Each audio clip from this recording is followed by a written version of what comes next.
Masih dengan Advokat Agung di sini, Tom Lembong ditetapkan sebagai tersangka oleh pihak Kejaksaan Agung terkait adanya dugaan korupsi ketika dia menjabat sebagai Menteri Perdagangan sekitar tahun 2014 atau 2016 ya, dalam hal impor gula. Penetapan Tom Lembong sebagai tersangka ini kemudian menjadi rame ya, dibahas di seluruh media massa, baik itu media elektronik, ada media cetak juga ya. Dan banyak yang, ada yang pro, ada yang kontra.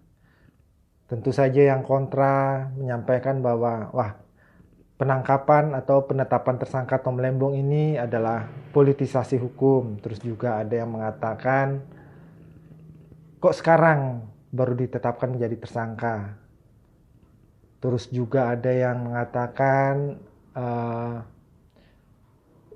yang namanya kebijakan itu harusnya tidak bisa dipidana.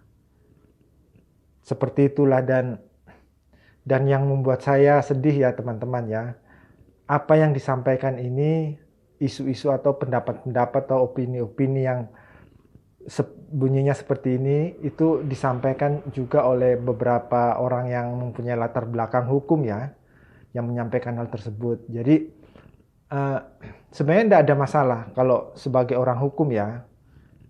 Menurut saya itu hal yang wajar, tidak ada masalah, karena kalau dibilang kasus ini sudah lama, kenapa kok baru diangkat sekarang? Ya, namanya hukum itu kan ada yang namanya daluarsa.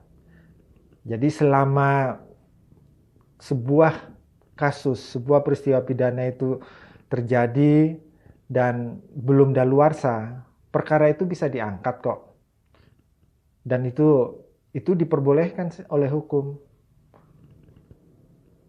Terus kenapa seorang yang berlatar belakang hukum kok masih mempertanyakan hal tersebut? Kemudian juga terkait politisasi hukum. Nah ini kan ya kacau juga. Sebenarnya kalau sebagai orang hukum, jangan pernah mengatakan politisasi hukum. Harus mengatakan bahwa ini adalah murni penegakan hukum. Karena apa? Kita sebagai orang hukum itu harus melihat sebuah perkara itu secara hukum, jangan melihat secara politik. Hancur, kacau kalau apa-apa disampaikan secara politik. Ini politis, ini kasus ini bukan kasus hukum. Mana mungkin sebuah kasus hukum menjadi kasus politik ya, hukumnya tetap hukum. Karena toh proses yang dilalui itu dilakukan atau melalui sistem peradilan ya, yang melibatkan pihak kejaksaan sampai pihak pengadilan. Dan ini adalah proses hukum, bukan politisasi hukum, tapi murni penegakan hukum. Terus yang ketiga juga terkait, ada yang mengatakan kebijakan seharusnya tidak bisa dipidana. Ini juga harus kita lihat kebijakannya seperti apa sih yang dikeluarkan sampai seseorang itu dipidana.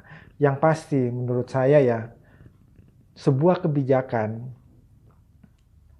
itu harus menguntungkan dan juga harus memberikan manfaat, terutama manfaat ekonomi kepada masyarakat.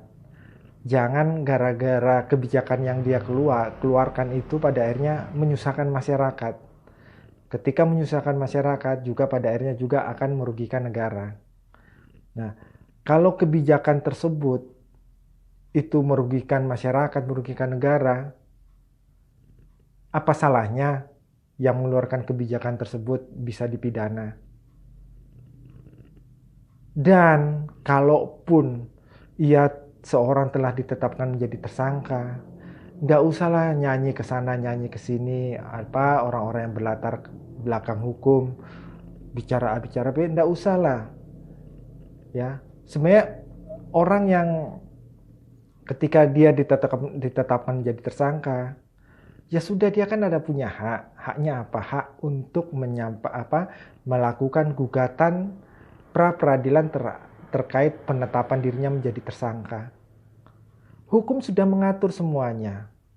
Tapi kenapa kok masih ada orang yang teriak-teriak seperti itu? Mencampur adukan antara politik dengan hukum. Ya kalau hukum-hukum aja lah, nggak usah ngomong politik-politik ya. Buat bapak-bapak di sana atau mereka-mereka yang yang berlatar belakang hukum tapi berbicara yang sebenarnya itu tidak masuk akal secara hukum. Ya mending gak usah ngomong lah, daripada nanti di media di mana-mana itu menjadi bahan yang ramai diperdebatkan, menjadi isu-isu atau bola-bola panas yang liar yang pada akhirnya itu merusak atau mengganggu proses penegakan hukum itu sendiri. Ya teman-teman, demikian opini saya terkait penetapan Tom Lembong sebagai tersangka. Yang namanya penegakan hukum ya sudah jalan sesuai dengan apa yang telah diatur di dalam hukum itu sendiri. Terima kasih, semoga apa yang saya sampaikan ini bisa bermanfaat buat kita semua.